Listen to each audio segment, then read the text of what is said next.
EMI चली गई, दूध का बिल, बिजली का बिल, ठीक है, ये ग्रोसरी भी काफी ज्यादा हो गया इस बार। ओके, बच्चों की स्कूल फीस, ठीक है। इसके बाद आता है, ये तो काफी बड़ा खर्चा है, और ये है हेल्थ। और हेल्थ का ध्यान तो रखना बहुत जरूरी है। अब थोड़ा बहुत पैसा बचा है, कभी लगता है कि इसको बचा लूं, या कभी लगता है कि इन्वेस्ट कर दूं। पर इतने से पैसे को इन्वेस्ट कहाँ करूं? क्या वाकई में मुनाफा होगा भी या नहीं? बड़े सारे सवाल होते हैं ना, जब महीने के लास्ट में कुछ पैसे बच जाते हैं, दिल करता है कि इन्हें इन्वेस्ट कर दूं और बाकी लोगों की तरह थोड़ा एक्स्ट्रा पैसा मुझे भी मिल जाए, थोड़ी सी इनकम में बढ़ोतरी हो जाए, कुछ शायद थोड़ा बहुत खर्चा अपने ऊपर कर लूं, या आने वाले फ्यूचर के लिए करूं। लेकिन क्या करें, समझ में नहीं आता है कि इतने कम पैसों में इन्वेस्टमेंट हो सकता है या नहीं हो सकता है। और जब ये थॉट आता है उस टाइम इतने सवाल होते हैं कि कभी कभी तो हम इस आइडिया को ही ड्रॉप कर देते हैं और हमारी गाड़ी उसी डर्रे पे कंटिन्यू चल रही होती है। तो अगर इस सवाल ने आपको हर महीने की लास्ट तारीख को परेशान किया है, हर बार सोचने को मजबूर किया है कि शायद इन्वेस्टमेंट कर लेते, तो एक काम करते हैं, इस बार आपको इन सारे सवालों का जवाब मिलने वाला है आज की ऑडियो बुक समरी में। तो आइए बिना देरम देरी किए जानते हैं हम इस समरी के बारे में, मनी मास्टर द गेम, जिसे लिखा है टोनी रॉबिन्स ने। तो इस समरी की अगर हम बात करें तो यहाँ पर बहुत सारे सवाल हैं। पैसा आपके लिए क्या मायने रखता है? सोचिए, कुछ लोगों के लिए शायद ये एक टूल है, जो उन्हें चाहिए उसे हासिल करने का जरिया पैसा है। और कुछ लोगों के लिए पैसा पावर है। कुछ ऐसे भी लोग हैं जो पैसे के लिए अपनी फैमिली, सेल्फ वर्थ या इंटेग्रिटी सब कुछ छोड़ सकते हैं। अब कुछ लोग बोलेंगे कि अजी पैसा तो मोह माया है, कंप्यूटर स्क्रीन पर लिखे कुछ नंबर्स है। जबकि कुछ लोगों के लिए पैसा एक एब्स्ट्रैक्ट कॉन्सेप्ट है जो उन्हें फ्रीडम और सिक्योरिटी देता है, उन्हें जिंदा होने का एहसास दिलाता है। पैसा आपके लिए चाहे जो भी मायने रखता हो, पर एक चीज तो पक्की है कि आपको मनी को मास्टर करना होगा, वरना मनी मास्टर बन जाएगा। या तो पैसे को यूज करो या पैसा आपको यूज करने लगेगा। तो टोनी रॉबिन्स कहते हैं कि मनी एक गेम है, क्योंकि ऐसे कई फाइनेंशियल मास्टर्स हैं जिन्होंने मनी को कंट्रोल किया है। John C Bogle, Warren Buffett और रे डेलियो ने कई बिलियन कमाए क्योंकि वो मनी मास्टर थे। उनके जैसे ही आप भी शतरंज का मोहरा बनने के बजाय शतरंज की गेम के मास्टर बन सकते हैं। इस समरी से आप सीखेंगे कि फ्रीडम फाइनेंशियल कैसे अचीव की जाए, यानी आपके पास इतना पैसा हो कि पूरी लाइफ काम करने की जरूरत ही ना पड़े। अगर आपके पास फाइनेंशियल फ्रीडम होगी तो आपको अपनी फैमिली के इलाज, पढ़ाई और शादी की टेंशन नहीं करनी पड़ेगी, क्योंकि आप उनकी हर जरूरत को इजीली पूरा कर पाएंगे।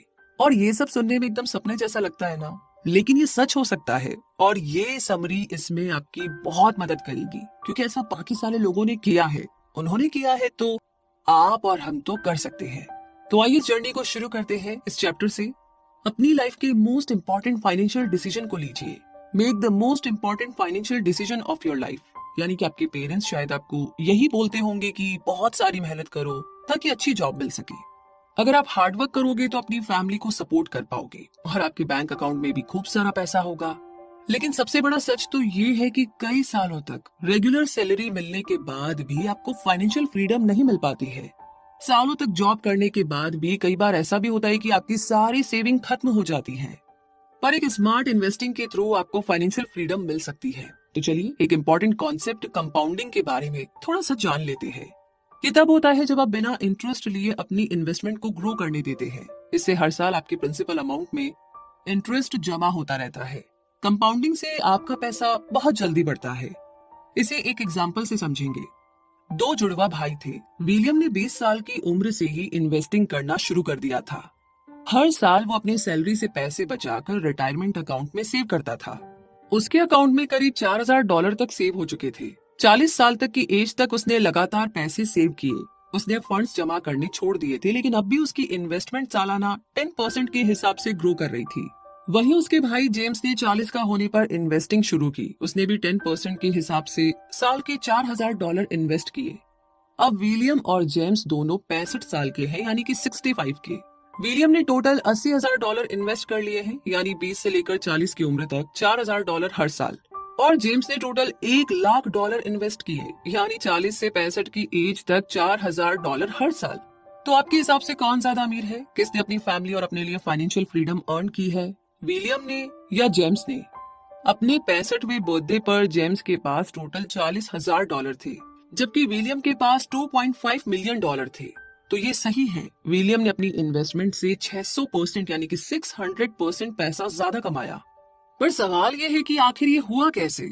तो आइए इसे समझते हैं। पहले साल में विलियम के $4,000 इंटू 10%, सेकेंड ईयर में $8,000 इंटू 10% हो गए। विलियम ने 40 की एज में फंडिंग छोड़ दी थी, फिर भी उसका पैसा 10% की रेट से एनुअली ग्रो कर रहा था। तो इसे कंपाउंडिंग की पावर बोलते हैं। इस कहानी से लेसन मिलता है कि आप जितना जल्दी इन्वेस्ट करना शुरू करेंगे उतना अच्छा रहेगा। विलियम को अर्ली एज में ही इन्वेस्टिंग करने की वजह से फाइनेंशियल फ्रीडम मिली। दूसरी बात, उसने कभी भी इंटरेस्ट के पैसे यूज नहीं किए, चाहे उसे कितनी भी जरूरत थी। और तीसरी चीज ये कि पूरे 2 डेकेड्स तक वो हर साल $4,000 यानी कि $4,000 जमा करता रहा। तो हम उम्मीद करते हैं कि समरी के बारे में जानने के बाद आप भी अब इन्वेस्टमेंट करना शुरू कर देंगे। पर कंपाउंडिंग को हमेशा याद रखिएगा, अपने इंटरेस्ट के पैसे कभी भी खर्च मत करना। फाइनेंशियल मास्टर बनने का जो पहला स्टेप है वो यही है कि अपने पैसों को ग्रो करने दीजिए। जब आप सोते हो आपका इन्वेस्ट किया हुआ पैसा बढ़ता है। बहुत ही कमाल की लाइन। और इसी लाइन के साथ आगे बढ़ते हैं अगले चैप्टर की तरफ, जो है कि गेम में एंटर करने से पहले रूल्स को अच्छे से समझ लीजिए। Know the rules before you get in the game. तो आइए से समझते हैं। अब शायद आपका सवाल होगा कि शुरुआत कहां से करें, कहां पर इन्वेस्ट करना है, क्या आपको ब्रोकर या फाइनेंशियल एडवाइजर्स की जरूरत पड़ेगी? जी नहीं। टोनी रॉबिन्स कहते हैं आपको ये सब सोचने की बिल्कुल भी जरूरत नहीं है, क्योंकि ये सो कॉल्ड इन्वेस्टमेंट एक्सपर्ट्स आपका पैसा हड़पने को तैयार बैठे हैं। जैसे एग्जांपल के लिए, आपको म्यूचुअल फंड्स में पैसा डालना है, आपको एक बड़ी ब्रोकेज फर्म का पता चलता है जो आपके पैसे इन्वेस्ट करने के लिए आपसे फीस लेगी। आपका पैसा कहाँ और कितना इन्वेस्ट करना है, ये सब टेंशन ब्रोकेज कंपनी की होगी। आइडिया अच्छा है ना? लेकिन असली बात कुछ और है। आप अपना 100% पैसा देंगे और बदले में आपको 100% रिस्क भी मिलेगा। ऊपर से आपका ब्रोकर आपके पैसे का 60% हिस्सा अपनी फीस के तौर पर काट लेगा, क्योंकि उसे तो अपनी फीस से मतलब है। आपको प्रॉफिट हो या लॉस उसे कोई फर्क नहीं पड़ता, क्योंकि आपको ब्रोकर की फीस तो देनी ही पड़ेगी। वैसे सुनने में थोड़ा अजीब लगता है ना, लेकिन 90% अमेरिकन को इसी शर्त पर म्यूचुअल फंड्स में इन्वेस्ट करना पड़ता है। उनके ब्रोकर्स उनकी लाइफ इन्वेस्टमेंट का 60% से भी ज्यादा पैसा हड़प लेते हैं। पूरी दुनिया में करीब $13 ट्रिलियन पैसा म्यूचुअल फंड्स में इन्वेस्ट होता है। तो जरा सोचिए कि इसमें से कितना पैसा ब्रोकर्स की जेब में जाता होगा। क्यों इतने सारे लोग इन्वेस्टमेंट के लिए ब्रोकर्स की मनमानी सहते हैं? तो इसका सिंपल जवाब है मार्केटिंग। फाइनेंशियल इंडस्ट्री ने इन सारी इन्वेस्टमेंट टर्म्स और कॉन्सेप्ट को इतना मुश्किल बना रखा है कि कॉमन आदमी इन बातों को समझ ही नहीं पाता है और उसे मजबूरी में ब्रोकर्स की सर्विसेज लेनी ही पड़ती है। इसके अलावा financial reports stock exchange monitor के टॉप पर होती है। ये सुनने में इतना इंटरेस्टिंग लगता है कि अपने घरों में बैठे पोटेंशियल बायर्स इसे सुनकर ज्यादा से ज्यादा पैसा इन्वेस्ट करने को तैयार हो जाते हैं और लास्ट में प्रॉफिट सिर्फ ब्रोकर्स और ब्रोकेज फर्म वालों को होता है। क्या आपने the Wolf of Wall Street movie देखी है, जिसमें लियोनार्डो हीरो थे? इस मूवी से शायद आपको कुछ आइडिया मिले। इस मूवी में दिखाया गया है कि लियोनार्डो और उनके ब्रोकर फ्रेंड्स इन्वेस्टर्स के पैसे पर ऐश करते हैं। ये लोग पार्टीज देते हैं, ड्रग्स खरीदते हैं और मजे करते हैं। तो अब सवाल ये आता है कि कहां पर इन्वेस्ट किया जाए, किस पर ट्रस्ट किया जाए? तो जवाब ये है कि आप खुद एक स्मार्ट इन्वेस्टर बनिए। आप ट्रेड के बारे में सीख सकते हैं, इस बारे में किताबें पढ़ सकते हैं और वॉरेन बुफे और रे डालियो की तरह मनी मास्टर्स भी बन सकते हैं। लेकिन इस गेम को ज्वाइन करने से पहले इसके कुछ नियम हैं जिन्हें सीख लेना बहुत जरूरी है। तो पहला रूल है इंडेक्स फंड्स में इन्वेस्ट करो। एक स्टॉक इंडेक्स को बास्केट ऑफ स्टॉक्स भी बोलते हैं। S&P 500 इंडेक्स फंड का एग्जाम्पल है। इसमें यूएस की 500 लीडिंग कंपनीज की लिस्ट है जिसे स्टैंडर्ड एंड पुअर्स ने चूज किया है। इसमें माइक्रोसॉफ्ट, एप्पल, फेसबुक और अमेजोन जैसी कंपनीज भी शामिल है। इंडेक्स फंड में इन्वेस्ट करने से इन टॉप 500 कंपनीज में आपका भी शेयर बन जाता है। लेकिन सवाल यह है कि इंडेक्स फंड आपका बेस्ट ऑप्शन क्यों है? तो इसका जवाब यह है, पहला, क्योंकि ये कंपनीज रातों रात बैंकरप्ट नहीं होने वाली, इनका दिवाला नहीं निकलने वाला। दूसरी बात यह है कि इसमें रिस्क कम है और धीरे धीरे रिटर्न्स मिलते हैं। तीसरी बात है कि आपको स्टॉक्स पे इन्वेस्ट करने के लिए किसी ब्रोकर की सर्विस नहीं लेनी पड़ेगी, क्योंकि S&P पहले से ही आपके लिए बेस्ट चूज कर लेता है। इसी के साथ आगे बढ़ते हैं और अब बात करते हैं आपके सपनों की कीमत क्या है इस बारे में, यानी कि what is the price of your dreams. Financial freedom के लिए आपको कितना पैसा चाहिए? अपने सारे सपने पूरे करने के लिए आपको कितना पैसा चाहिए? शायद $1 मिलियन, $10 मिलियन या फिर $100 मिलियन।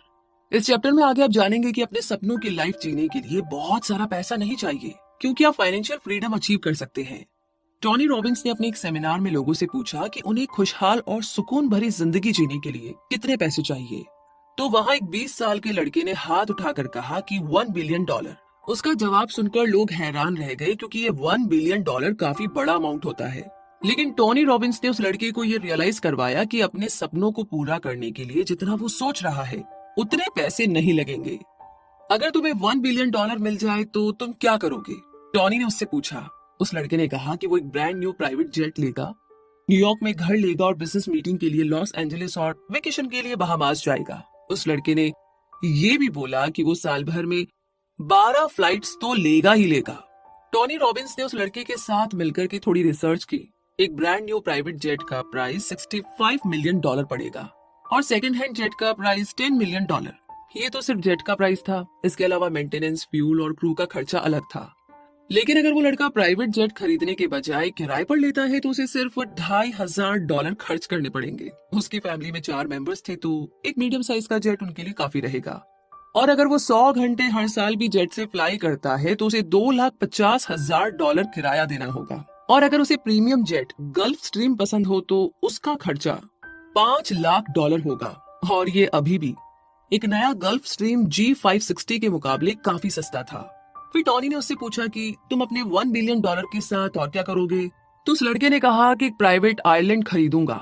टोनी के पास फिजी आइलैंड में खुद का अपना 500 एकड़ का रिजॉर्ट है, लेकिन अपने बिजी शेड्यूल के चलते वो वहां पर हर 3 साल में सिर्फ 6 हफ्तों के लिए ही जा पाते हैं। टोनी ने कहा कि अगर तुम अपने प्राइवेट आइलैंड को फुली एंजॉय करना चाहते हो तो होटल बिजनेस में एंटर मत करो, क्योंकि फिर तुम्हें अपने प्राइवेट बीच में रिलैक्स करने का टाइम नहीं मिल पाएगा।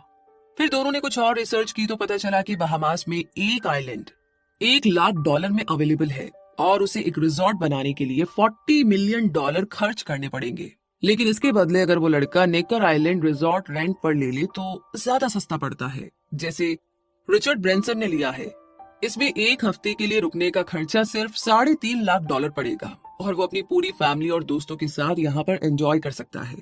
और उनकी सर्विस के लिए 50 लोगों का स्टाफ हर वक्त अवेलेबल रहेगा। अगर वो हर साल एक हफ्ते के लिए नेकर आइलैंड रेंट पर ले लेता है तो उसे सिर्फ $3.5 मिलियन खर्च करने होंगे। तो इसे अगर हम ऐड करें तो उस लड़के को अपनी ड्रीम लाइफ जीने के लिए $10 मिलियन से ज्यादा नहीं चाहिए, जिसमें वो अपनी फैमिली और दोस्तों के साथ एक प्राइवेट जेट से अपने प्राइवेट आइलैंड में जाकर के हॉलिडे एंजॉय कर सकता है। तो ये साबित हो गया कि उस लड़के को अपनी फाइनेंशियल फ्रीडम को अचीव करने के लिए $1 बिलियन का सिर्फ 1% लगेगा। और अगर वो एक स्मार्ट इन्वेस्टर बन जाए तो डेफिनेटली वो इस फ्रीडम को अचीव कर। तो इस बहुत ही जबरदस्त कैलकुलेशन को समझने के बाद अब बात करते हैं अगले चैप्टर की, एसेट एलोकेशन। आइए समझते हैं। तो आपको $10 मिलियन कैसे मिलेंगे? इन्वेस्टिंग का स्मार्ट तरीका क्या है? तो इसका जवाब है एसेट एलोकेशन। इसके पीछे जो एक बहुत ही स्मार्ट आइडिया है वो यही है कि अपने सारे अंडे एक बास्केट में मत रखो। आप कंपाउंडिंग के लिए अपनी इनकम का कुछ पार्ट सेव कर सकते हो और इस तरीके से गेम में आपकी एंट्री हो जाएगी। अब आपको इस गेम में लॉन्ग टर्म के लिए रहना है। अगर सोच समझकर इन्वेस्ट नहीं किया तो सारे पैसे डूब सकते हैं। एसेट एलोकेशन आपके पोर्टफोलियो में वैरायटी लाता है। इसका सीधा मतलब है अपने सारे अंडे डिफरेंट बास्केट्स में डालना। आप अपने पैसे डिवाइड करके डिफरेंट टाइप के इन्वेस्टमेंट्स में लगा सकते हैं, जैसे बॉन्ड्स खरीद लीजिए, स्टॉक्स में, रियल एस्टेट और कमोडिटीज में पैसा लगा सकते हैं। एसेट एलोकेशन का फायदा ये है कि इसमें रिस्क कम होता है, ये लो कॉस्ट होते हैं और रिटर्न्स भी अच्छा देते हैं। अब कुछ लोग बोलेंगे कि उन्हें बॉन्ड्स में ज्यादा ट्रस्ट है या फिर उन्हें स्टॉक्स की ज्यादा नॉलेज है, इसलिए वो या तो स्टॉक्स में इन्वेस्ट करना पसंद करते हैं या बॉन्ड्स में। लेकिन एक बात याद रखिए, इन्वेस्टमेंट चाहे किसी भी टाइप का हो, उतार चढ़ाव सब में आता है। सबसे ज्यादा बिकने वाले स्टॉक्स भी कभी कभी डाउन हो जाते हैं। इसलिए एसेट एलोकेशन करने से अगर एक जगह लॉस भी हो गया तो दूसरी जगह प्रॉफिट जरूर होगा, बजाय इसके कि आप एक साथ सारा पैसा हार जाओ। यहाँ पर हम कुछ कहानियां शेयर कर रहे हैं जिनसे आप कुछ सीख सकते हैं। टोनी रॉबिन्स के एक दोस्त ने अपना सारा पैसा एप्पल के स्टॉक्स में लगा दिया था। अब क्या इसमें उसकी गलती है? क्योंकि एप्पल अमेरिका का ही नहीं बल्कि वर्ल्ड का सबसे सक्सेसफुल स्टॉक है। लेकिन इसके बावजूद वही हुआ जिसका डर था। टोनी के दोस्त को तब बहुत बड़ा शॉक लगा जब इन्वेस्ट करने के कुछ ही हफ्तों के बाद एप्पल के स्टॉक एकदम से गिर गए थे, क्योंकि उसने सारा पैसा एक ही स्टॉक में लगाया था। इसीलिए वो कुछ भी नहीं कर पाया। ऐसे ही टोनी की एक दोस्त टेलीविजन एग्जीक्यूटिव थी। उसने डिसाइड किया कि वो अपना हाई पेइंग जॉब छोड़ करके लॉस एंजलिस का अपना महंगा फ्लैट बेचकर सारे पैसे से व्यूमिंग में एक रेस्टोरेंट खोलेंगी। उसने अपना बाकी पैसा जंक बॉन्ड्स और हाई रिस्क स्टॉक्स में लगा दिया।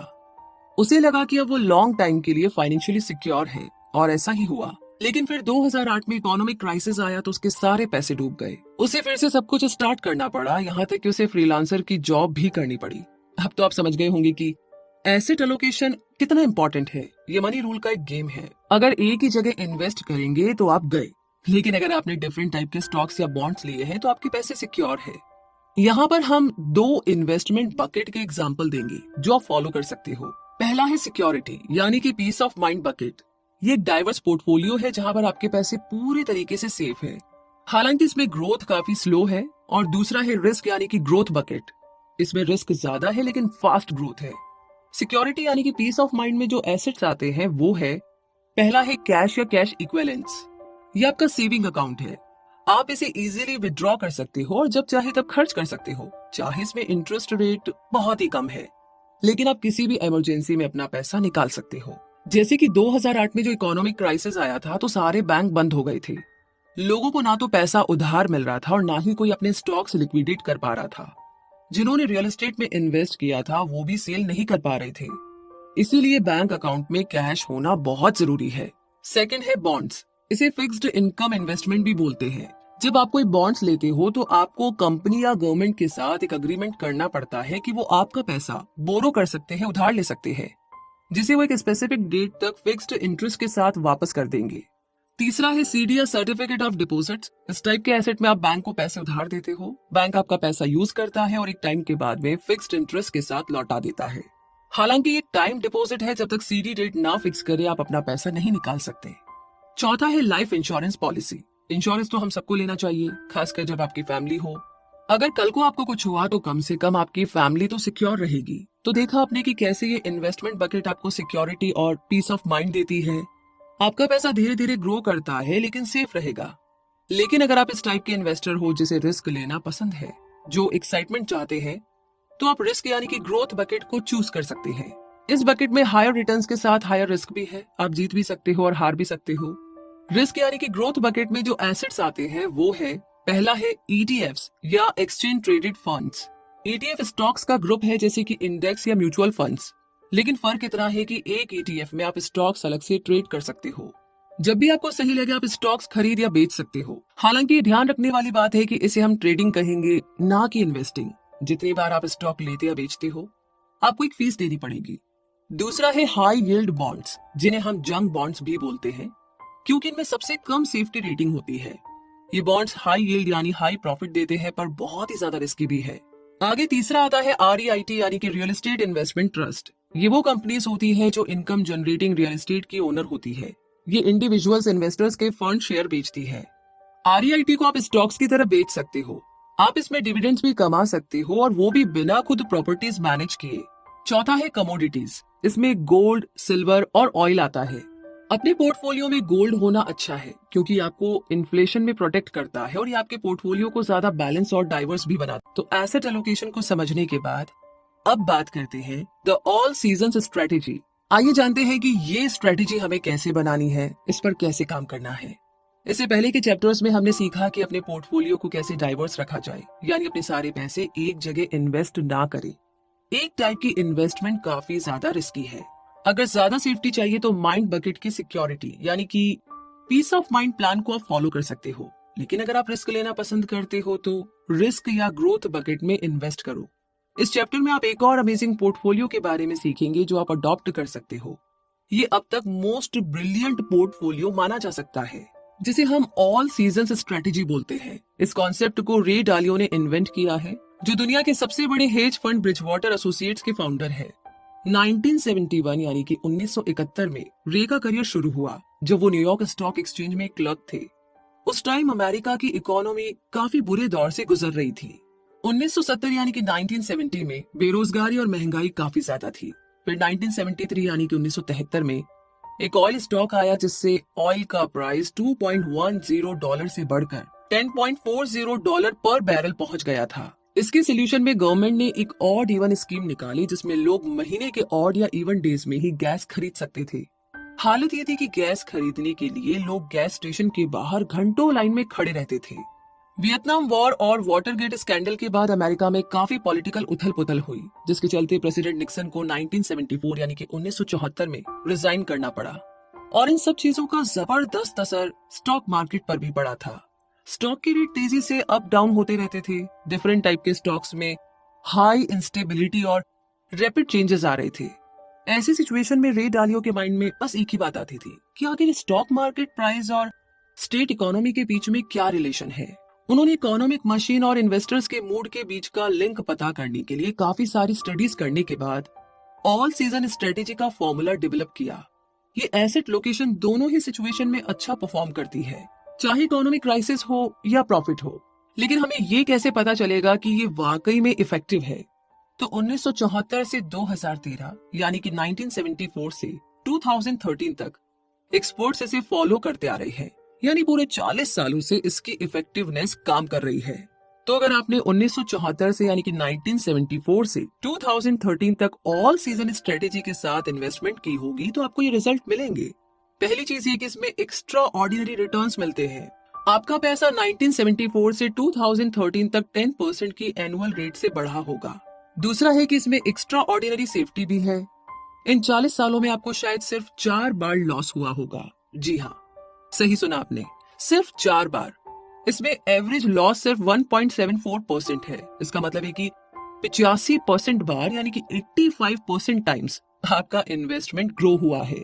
तीसरा है कि इसमें एक्स्ट्रा ऑर्डिनरी लो इंस्टेबिलिटी भी है। ज्यादा से ज्यादा आपको सिर्फ 3.93% का लॉस हुआ है, और वो भी 2008 के इकोनॉमिक क्राइसिस के टाइम, जब फाइनेंशियल वर्ल्ड एकदम डाउन चला गया था। उस टाइम आपने सिर्फ 3.93% का इन्वेस्टमेंट लॉस किया, और ये कितनी अमेजिंग बात है ना? तो ये ऑल सीजन स्ट्रेटेजी आखिर है क्या और इसे कैसे करते हैं, आइए जानते हैं। आपने शायद लोगों को कहते सुना होगा कि अपनी इन्वेस्टमेंट को 50% बॉन्ड्स में और 50% स्टॉक्स में लगाओ, इससे पैसे डूबने का रिस्क काफी कम रहता है। लेकिन क्या ये फुल प्रूफ प्लान है? रे डालियो ऐसा नहीं मानते। सच तो ये है कि स्टॉक्स बॉन्ड से 3 गुना ज्यादा रिस्की होते हैं। अगर आप अपने पैसे को 50-50 डिवाइड करते हो तो स्टॉक्स का रिस्क बढ़ता ही जाएगा, और इसका इफेक्ट ऐसा ही होगा जैसे आपने स्टॉक्स में 95% इन्वेस्ट किया हो। तो ये सिर्फ एक फाइनेंशियल मिथ है, इसीलिए इसे अवॉइड कीजिए। यहाँ पर हम आपको ऑल सीजन स्ट्रेटेजी बताते हैं जो कि काफी सिंपल है, लेकिन पूरी तरह से टेस्टेड और साबित हो चुका है। सबसे पहले तो जितना पैसा आपके पास है उसका 30% किसी स्टॉक्स में लगा दीजिए, जैसे कि S&P इंडेक्स फंड। हालांकि इतना परसेंट कम है, पर याद रहे स्टॉक्स बॉन्ड से 3 गुना ज्यादा रिस्की है। दूसरी बात, 15% पैसा इंटरमीडिएट बॉन्ड्स में लगाइए और 40% यानी कि 40% लॉन्ग टर्म बॉन्ड्स में। इंटरमीडिएट बॉन्ड 7 से 10 साल में मैच्योर हो जाते हैं, जबकि लॉन्ग टर्म बॉन्ड्स 20 से 25 साल में होते हैं। अब आप पूछेंगे कि बॉन्ड्स में ज्यादा पैसा क्यों लगाए? वो इसीलिए बॉन्ड्स स्टॉक्स के रिस्क को बैलेंस करते हैं। रे डालियो का मानना है कि लॉन्ग टर्म बॉन्ड्स में इन्वेस्ट किए गए 45% के रिटर्न्स चांसेस काफी हाई है। तीसरी बात यह है कि 7.5 गोल्ड में और बाकी के 7.5 कमोडिटीज में इन्वेस्ट कीजिए। गोल्ड और बाकी कमोडिटीज के रेट रैपिड इन्फ्लेशन यानी कि महंगाई के साथ तेजी से बढ़ते हैं। बेशक तब बॉन्ड्स या स्टॉक्स के रेट डाउन भी हो जाए तो भी आप सेफ रहेंगे। रे डालियो के इस ऑल सीजन स्ट्रेटेजी का फाइनल रिमाइंडर है रीबैलेंस, यानी अगर एक टाइप की इन्वेस्टमेंट दूसरे से बेहतर प्रॉफिट देती है तो इसमें से थोड़ा सेल कर दो और फिर से ओरिजिनल अलोकेशन अचीव कर लो। कायदे की बात यह है कि हर साल आपको अपना पोर्टफोलियो रीबैलेंस करना। तो इन्वेस्टमेंट से जुड़ी इन सारी बातों को समझने के बाद, सारे कॉन्सेप्ट के बारे में जानने के बाद हम पहुंच गए हैं इस समरी के कंक्लूजन तक। तो आप फाइनेंशियल फ्रीडम अचीव करने के लिए क्या करेंगे? एक ऐसी लाइफ एंजॉय करने के लिए आप क्या करेंगे जहां कोई फाइनेंशियल टेंशन ना हो? इसके लिए आपको इन्वेस्टिंग करनी पड़ेगी। अगर आप अपनी सैलरी में से थोड़े थोड़े पैसे बैंक में सेव करते हो तो अब टाइम आ गया है उस पैसे को इन्वेस्ट करने का। इस समरी में आपने कंपाउंडिंग के बारे में पढ़ा है, तो अब जितनी जल्दी आप शुरू कर सकते हो करो। आपको हर साल एक सर्टेन अमाउंट सेव करनी होगी जो आपको इंटरेस्ट देता रहेगा। इस समरी से आपने सीखा कि फाइनेंशियल मिथ्स क्या होते हैं। तो कोई भी फाइनेंशियल डिसीजन लेते समय आपको किसी ब्रोकर की जरूरत नहीं है, बल्कि आपको खुद सीखना है। जैसे कि एक इंडेक्स फंड एक डाइवर्स पोर्टफोलियो है जिसमें रिस्क कम है और रिटर्न्स भी अच्छे मिलते हैं। आपने ये भी सीखा कि एक बिलियनियर की तरह रहने के लिए एक बिलियनियर पैदा होने की जरूरत नहीं है। अगर चाहो तो आप भी अपना चार्टर जेट या प्राइवेट आइलैंड ले सकते हैं। आपके सपनों की दुनिया, आपकी ड्रीम लाइफ आपकी पहुंच के अंदर है। आपने समरी से एसेट एलोकेशन भी सीखा। एक कहावत है कि सारे अंडे एक बास्केट में मत रखो, और ये एकदम सही बात है। इसीलिए डिफरेंट टाइप के एसेट्स में इन्वेस्ट कीजिए, या तो स्लो लेकिन सिक्योर इन्वेस्टमेंट कीजिए जो पीस ऑफ द माइंड दे, या फिर एडवेंचर और रिस्क से भरा इन्वेस्टमेंट कीजिए जो बहुत जल्दी ग्रोथ करता है। इस समरी में आपने ऑल सीजन स्ट्रेटेजी के बारे में भी जाना। ये एक स्मार्ट पोर्टफोलियो है जो स्टॉक मार्केट के अप डाउन से आपके पैसे को पूरी तरह से प्रोटेक्ट करता है। रिकैप के लिए इसमें 30% stocks, 15% intermediate bonds, 45% long term bonds, 7.5% gold और 7.5% कमोडिटीज है। मगर इसे इफेक्टिव बनाए रखने के लिए हर साल इसे रीबैलेंस करना बहुत जरूरी है। तो क्या अब भी इन्वेस्टिंग रिस्की लगती है? शायद अब नहीं। ये समरी आपको इस गेम के बेसिक रूल्स सिखाती है और इससे आपने कुछ मास्टर टेक्निक्स भी सीख ली होगी। तो बेशक आप बिना डरे इन्वेस्टिंग कर सकते हो। ये समरी फाइनेंशियल मैटर्स में आपके हर सवाल का जवाब है। इसीलिए कभी भी कोई डाउट लगे तो बेशक आप इस किताब को एक बार फिर से पढ़िए, क्योंकि आपको कभी भी फेल नहीं करेगी। तो इन्हीं सारी बातों के साथ ये समरी तो यही खत्म होती है, लेकिन हमारी इन्वेस्टिंग की जर्नी अभी शुरू हुई है। और अगर ऑलरेडी आपकी चल रही है तो काफी कुछ अपडेट करने की भी उसमें जरूरत है। तो बस देर किस बात की, बिना डरे आप इन्वेस्टिंग कर सकते हैं। और इसी के साथ इस समरी की कौन सी बात आपको अच्छी लगी, कौन सा रूल आपको अच्छा लगा, क्या फॉलो करने वाले हैं, या आपने किसी को देखा है कि वाकई में ऐसा होता है, और नहीं भी देखा है तो आपके पास एग्जाम्पल भी है। इसलिए बिना डरे अपने ऊपर विश्वास रखें और